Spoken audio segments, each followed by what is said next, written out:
anything goes if you're getting money. That doesn't make sense. You know what I'm saying? Because then you see the bigger picture, and then you wonder how kids get this way because you was focused on the wrong things. You know what I'm saying?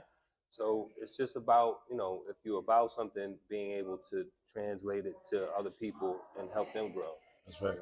I always say about the kids too, like because I work with a lot of children as well, especially our kids in our community, because we don't necessarily have access all the time to everything, and so one of my big things is providing access and exposure, Exposure, and I think things like this, like you're doing, like exposing to the arts and creativity, is super duper important to a child. The one thing that we get to do here is dream and dream big and be imaginative. And God bless us with this big imagination. When I look at this piece you made here, I have no idea where you would have even started. But I know that something jumped in your mind because God gives us this creativity.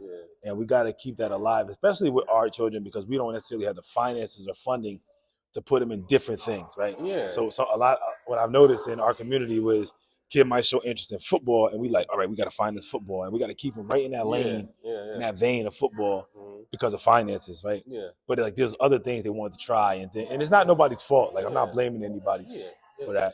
I'm just saying that's where we're at. Yeah. And so what I try my best to do, and what I think you're doing as well, is opening those doors and these, like, we're in New Canaan right now, bro. This is major, and opening up these doors and these for opportunity to express creatively. And being in those spaces and not being afraid to enter those spaces as a black man in society, because we still got a target on our back, regardless of whatever politics you want to, split hairs about. As a black man moving through society, is still a way you carry yourself and have to carry yourself. There's certain spaces that you're not expected to be in.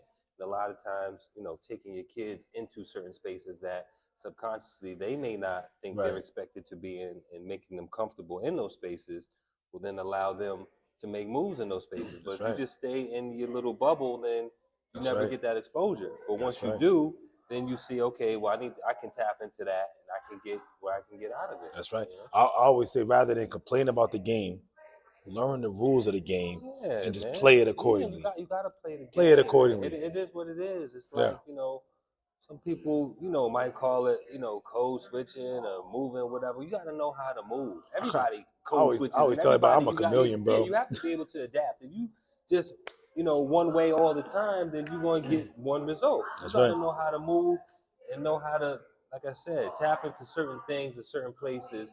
And then, like I said, you come across a lot of people that you can meet, and they have certain resources that you can use. That's right. Whatever